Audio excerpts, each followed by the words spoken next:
So I don't want to go talking about myself. That's not the point of this all. First off, I know this is a small group here, but there's a much larger group out there. There are many students who participated at various campuses, not just locally in Shabuktuk, but also in other parts of the province. I'm thinking particularly of Acadia, where I haven't seen it, but what I've heard, there's been some really good participation there. So it's not necessarily about the number of people here. I think this is reflective of something much bigger. So basically, I'm not going to sit here and read this report. That'll be so friggin' boring, so that's not going to happen. I'm going to tell you what is the point of this, right? So I was asked to do this report, but the way I did it, that was open to interpretation and decision-making over what kind of a report I was going to do here. So first off, this on the right of students to strike, what you've all done here this past week is historic, and I think I covered that in this. That what's happening here right now, because this is still part of the week-long strike, is something that hasn't been done in this province before. I think it's very significant. So essentially, this report, understanding that this is a momentous occasion here, that students here are doing something they haven't done before, is to be part of, I'll call it some kind of living theory. That's something drawn from Marx. It's the idea that we have these political ideas, but they are adapted to the circumstances around us, and they help inform. It's part of practice, theory and practice, to help inform how we do things. And the idea being, we don't want to just be reading dead material on paper. We want it to be applicable to our circumstances. So I intended for this report to be something that's both legal and political, to help understand, perhaps at least help be part of that conversation of understanding where you all fit in this larger context. And what's going to happen moving forward. So it's very critical of the concept of rights. You might have seen that for those who've read this. The significance of rights. So rights, we're living in a colonialist, capitalist, imperialist society, right? And rights within this context of this society, they're meant to be passive. They're meant to be individual, not collective. That's essentially the idea of rights within liberal capitalism, is that you're supposed to believe that rights are a shield. In fact, I go to court all the time, and the concept of rights are a shield comes up all the time, right? It's a very passive idea. Shield is supposed to protect you, but do they really protect you? The question I ask in practice, they don't work as a shield. You have to fight for your rights. You have to assert your rights. Even as a lawyer, I have to make the argument that someone's rights are violated. It's not like if someone's rights are violated, you have the government stepping in and saying, oh, geez, we screwed up. Let's undo the damage. No, you have to actually take on that fight. You have to put in the resources. So it's not a shield, it's a sword. You have to fight for your rights to add any meaning to them. And I think that's one thing I really wanted to point out here. And this is part of that, right? Because there is no actual student right to strike yet, but there's a fight for that. There's a fight for something bigger. That's also part of something much larger than that, which is right to education, right? And the only truth, as far as a right to education goes, is like what it could actually mean is where there's no tuition at all, right?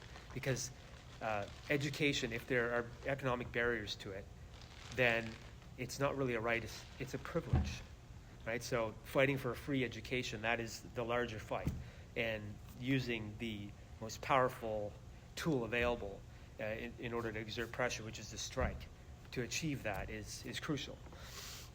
So I wanted to try to draw on all that to try and hopefully help add to the conversation here that's going on this week, which is part of something much bigger. As I understand, much more is going to happen. In Ontario, I hear they're organizing there because they're drawing from the example that was presented here, and of course from Quebec. But until now, we have not seen the example from Quebec in 2012 explode across the country. We haven't seen that yet, which is interesting. I thought it would happen, but it didn't happen. But now, perhaps with things getting more urgent, we are going to see it happen more so. So, yeah, regarding the right to education, I've heard that said many times this past week, and I think it's very important that's asserted over and over again. It does exist in international law. There's this treaty called the International Covenant on Economic, Social, and Cultural Rights that speaks about the right to education, right? And it focuses in on public education on before a university, but it also speaks to post-secondary education.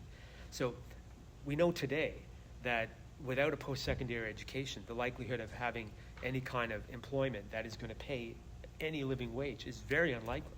So doesn't that make post-secondary education a fundamental right, where if that door is closed, then you have great injustice being done to many, many people? Absolutely. So fighting for that right for everyone to be able to have access to education if they wish to is crucial.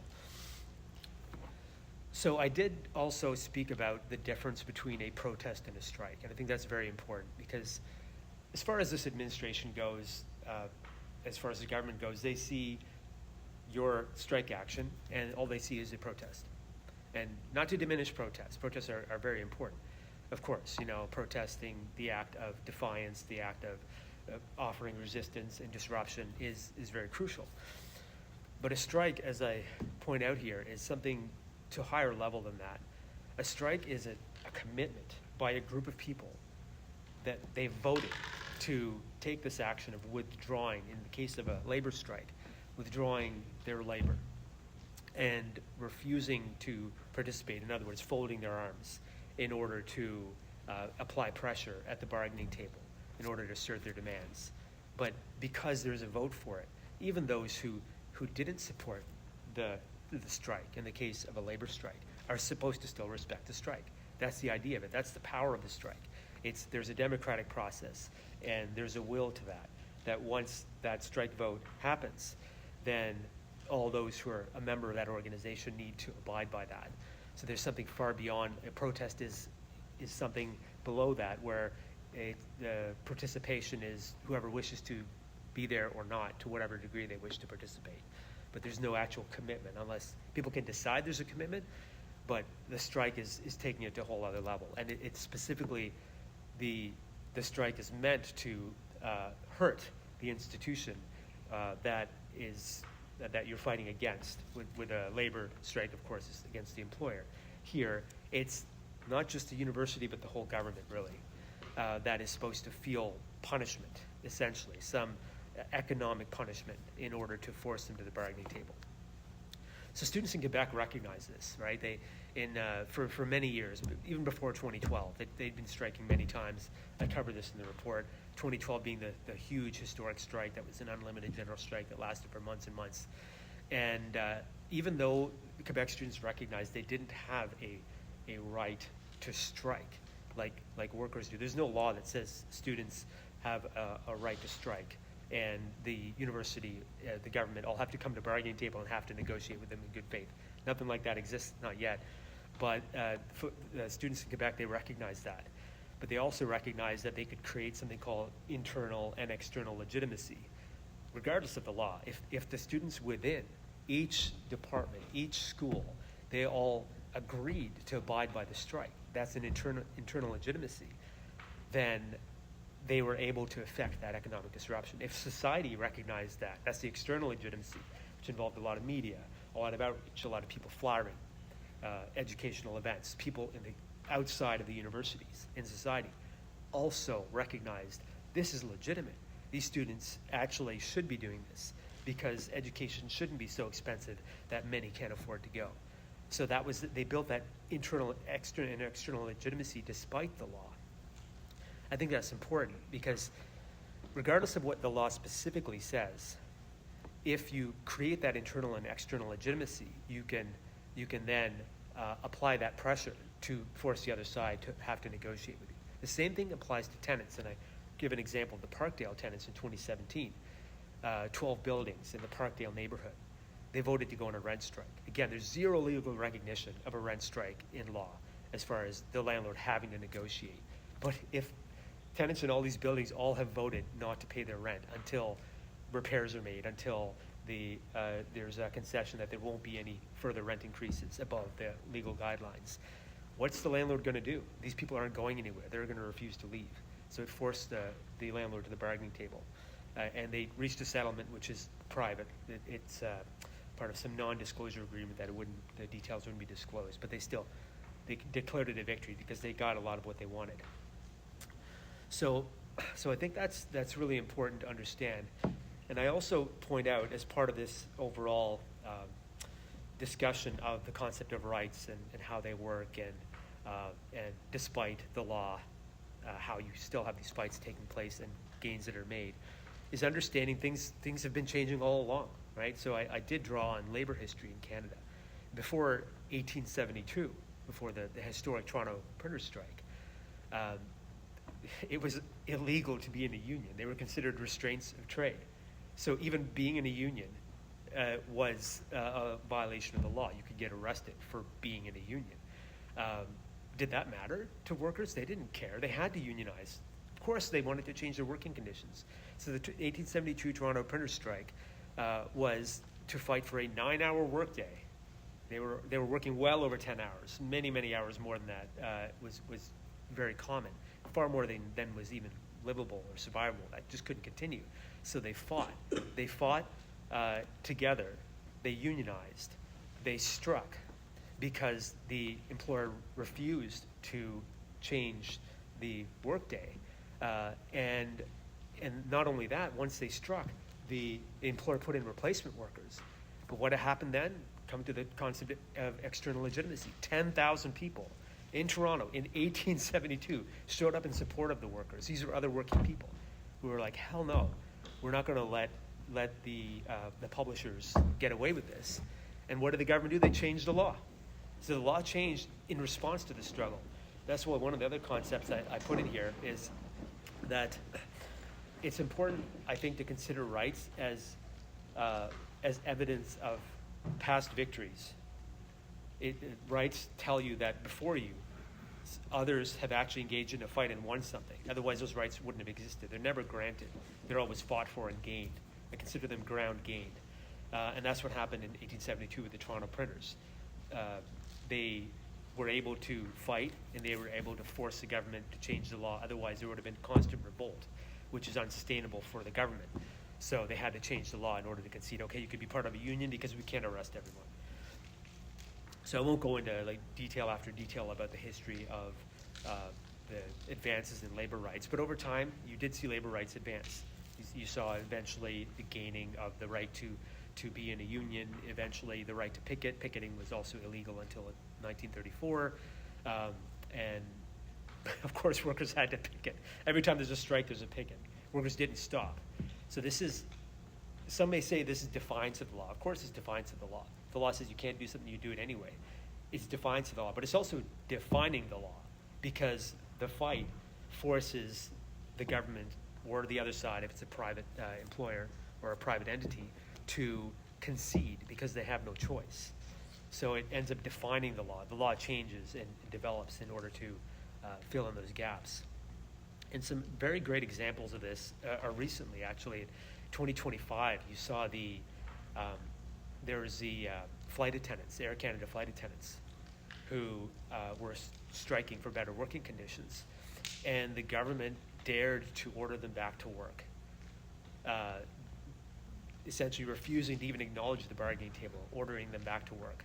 But what did they do in response? They said they're going to continue to strike, and they were willing to go to jail. That was the response. We're not going to stop fighting. We're willing to go to jail. And what did the employer do? They came back to the bargaining table. Because since 2015, there is a right to strike in Canadian law. These workers are saying, well, the right exists. We have that right. And you're trying to take it away from us? Nope, we're not going to accept that. We're going to fight, and we're going to dare you to do something about it. And they ended up getting the employer to come to the bargaining table and eventually reached some resolution. I'm not going to get into the specifics of whether it was great or not great, but it was better than what they would have gotten by being ordered back to work. 2022, you had education workers in Ontario, huge strike in Ontario of education workers, and the Ford government came up with a new law in order to force them back to work. Just enacted this new law using some horrible provision in the Canadian Charter of Rights and Freedoms called the Notwithstanding Clause, which is essentially suspending charter rights for a temporary period in a time of emergency. But there was no emergency. There's zero emergency in Ontario in 2022. And the education workers recognized that. So what did they do in response to the government's actually having this law saying that you have to go back to work? They said, well, you know what? We're just going to go on a general strike. That wouldn't have just been education workers. That would have been a much larger strike. and the Ford government came begging, on their knees to the workers, please don't go on a general strike. Let's negotiate. Again, they redefined the law. They defied and they redefined, and they ended up getting a resolution to that. So I like to bring up these examples because I think it creates the context for the future here of how things can change, how you can have the advancement of a student right to strike, whether the law specifically recognizing it or not, but the actualization of it by engaging in it, and through that gaining ground on the right to education, making moves, taking steps forward. So this is a particular point in the struggle, and it goes forward from here, from what I understand. Speaking to folks who have been involved in organizing, this was intended to be a step, not to be stationary, but to be a step forward in advancing that. And now that you have students in Ontario inspired and other students across the country seeing what you've done here, we know how people in Ontario are. They're like thinking, hey, we're the center of the universe. If they do it in Nova Scotia, we got to do it even bigger. And then, of course, people here will see that it's expanded and it will only embolden folks here. I'm just saying, that would not be a bad thing if that happened, of course. So really, just like about this report, that's like where I'm trying to go with this. I want to try to help to, bring together these examples to be part of a larger conversation of advancing this struggle. That's really all I care about. Yes, it's about the law, but it's also political, right? I'm an activist too. That's why there's a nice little Marx quote at the beginning, just to make it crystal clear where I stand on things. So, moving forward on this, as far as different universities in Canada and what is considered fair game for protests and demonstrations. For folks who've read the report, you've seen that there's a real variation, province by province, in how much students can get away with, even insofar as protests on campus. And in Quebec has their own. They have a charter, a Quebec Charter of Human Rights and Freedoms, which is their own charter that is alongside the Canadian Charter of Rights and Freedoms. And in Quebec, university students have been able to do much more than they do here, but they also just do it. Whether or not they're allowed to, they just do it anyway, but there's also far more leeway, and I think that comes together. Because they're going to do it anyway, there's the latitude they've gained is much greater than it is here. Of course, we don't really know the limits here yet, but interestingly, in universities across the country, you've had these codes of conduct. Like Dal has a student code of conduct, which actually use the same language of the charter, talking about freedom of expression and peaceful assembly and things like that. Different codes, at university by university, as I went through them, they weren't all the same. Some spoke about this, some didn't. Like I think St.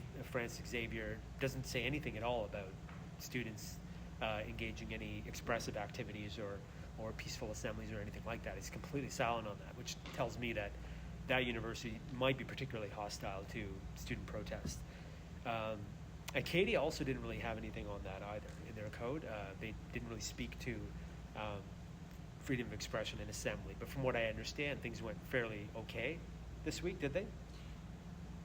Yeah. I could say at Acadia this week, there was kind of unexpected things that came up where, like, right before the strike, they fired multiple faculty and they fired staff who worked at a international student support center on campus.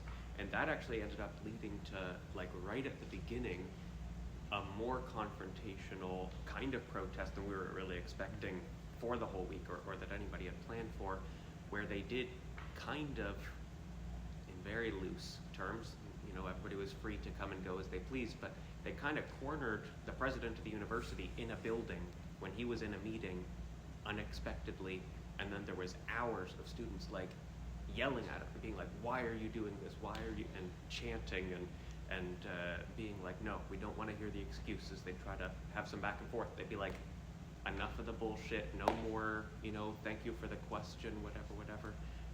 But like what we've heard from professors there who have been there 20, 30 years, there's never been anything like that at Acadia. Mm-hmm. There's never been like that kind of confrontational occupying a building, confronting admin, and yet even still, like, no security causing problems, no police causing problems.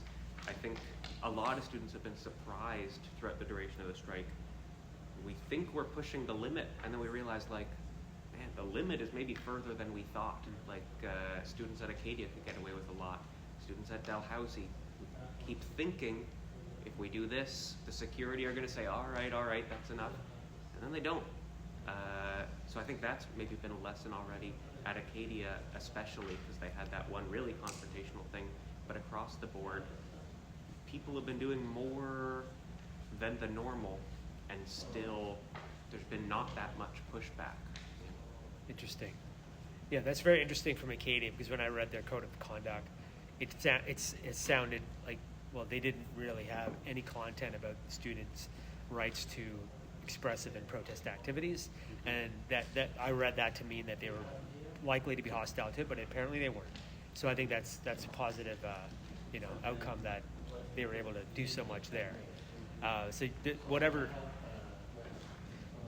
Whatever might be said in these codes of conduct, the reality is what actually happens and what people are able to do.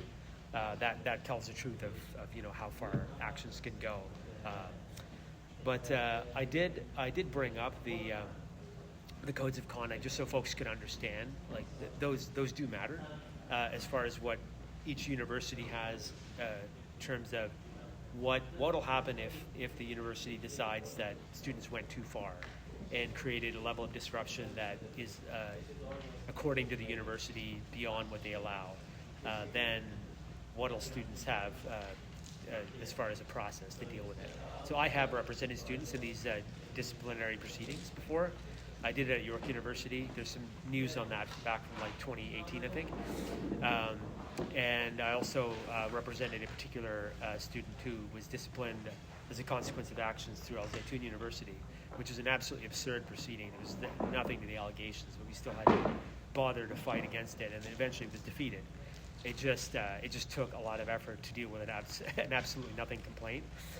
But that was a situation where the university had considered, their disciplinary office, that there was at least allegations that, according to them, were sufficient enough to lead to a disciplinary proceeding. And he did have to deal with consequences while waiting, like interim measures, like where he couldn't go into certain areas of buildings, which was very restrictive, based on very weak allegations. So it can happen. It can happen if there is a complaint from a particular professor or another student, somebody in the so-called university community, that could lead to somebody having to go through these disciplinary proceedings. And we haven't seen any this past week from anything that happened during the strike. But it's there. It's there as a possibility that could happen, and likely would if things did get taken to the next level. Let's say the next time a student strike is organized here. It's much longer. It's an unlimited general strike. There will definitely be pushback from each university, and they'll likely try to pick off those who are deemed leaders and put them through disciplinary proceedings. That's what happened at York. In York University in 2018, it was a group of students who were involved in solidarity actions to support the TAs and RAs who were on strike, and the university was refusing to negotiate with them. So these students did a lot of direct actions on campus, including occupying the Senate chambers for like 2 months. So it was pretty significant what they'd done. They really pushed, because the university wasn't negotiating. So they said, we're going to keep pushing, try to pressure the university to negotiate. And these 3 students were picked off as being leaders.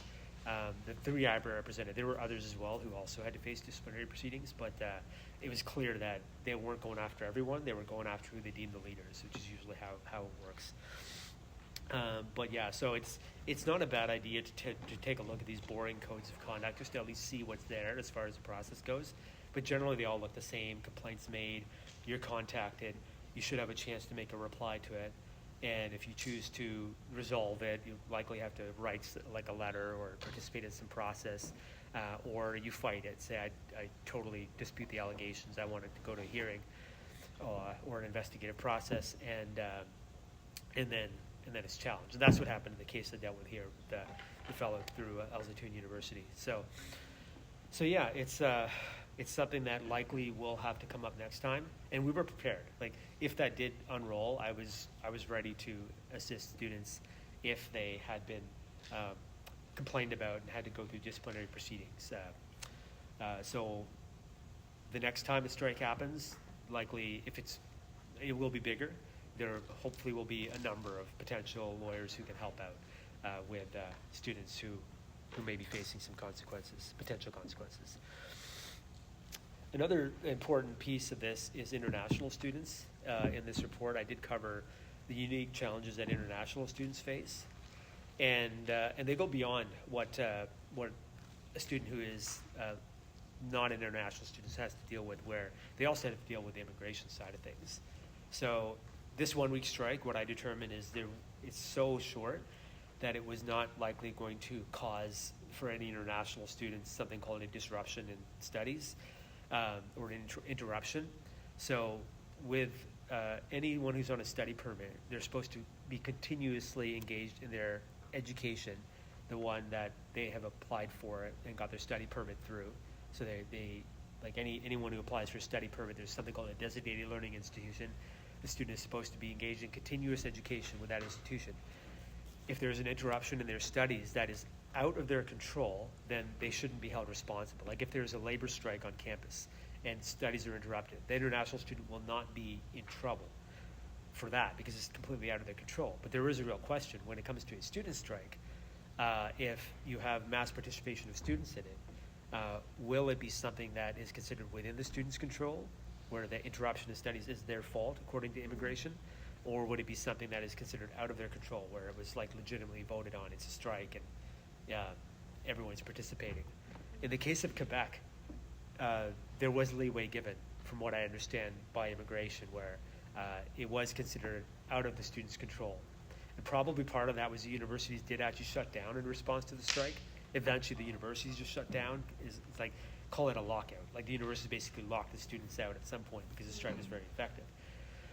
So still international students weren't punished for that. But it's not to say, particularly with immigration law getting harsher and harsher, and I do cover this in this report, Canada's direction in its immigration law is moving very close to what we see in the U.S.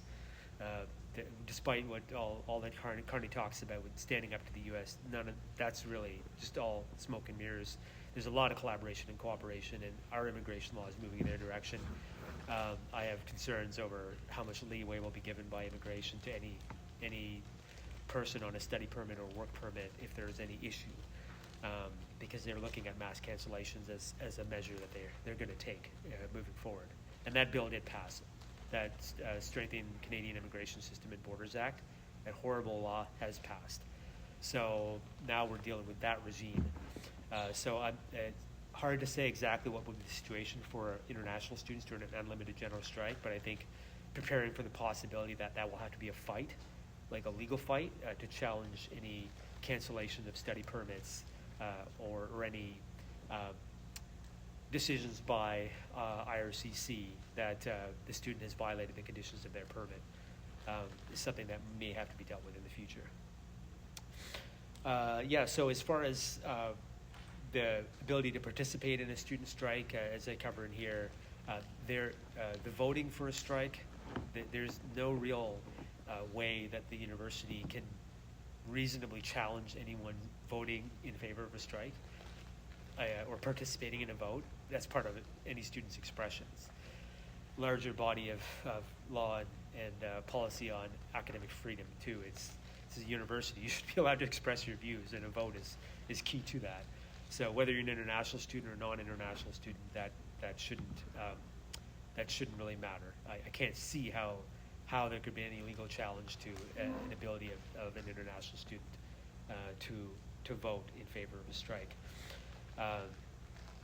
Grad students is another. I really briefly covered grad students in here. With grad students, there could be funding issues that come up if there's an interruption. That is just, with any grad student, any interruption, whether it's due to a student strike or some interruption in life, could result in a problem with continuation of their funding due to timelines and periods of time where the funding continue. But it's just additional considerations for some other students.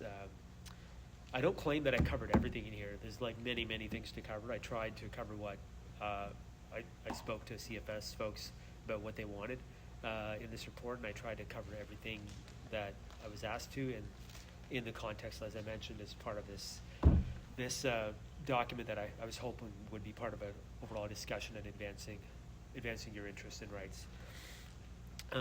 So I don't want to drone on and on without giving everyone the opportunity to ask questions, so feel free.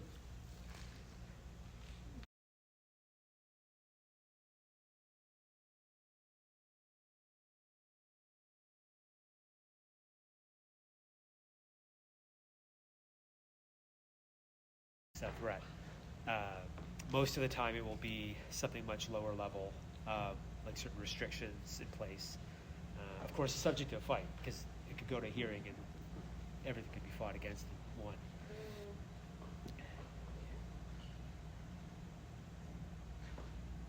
Anything else?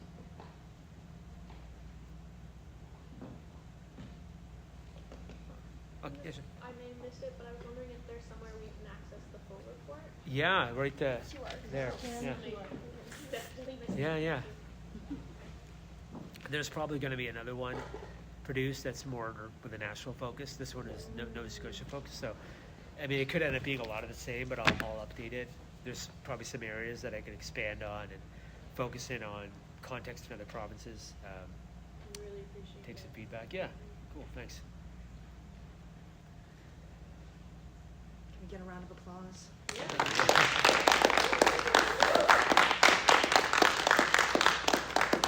Thank you. Yeah, thank you. Thanks everyone for coming. Very informative. I will contact you if I get a list. Don't get a risk. I will. Yeah.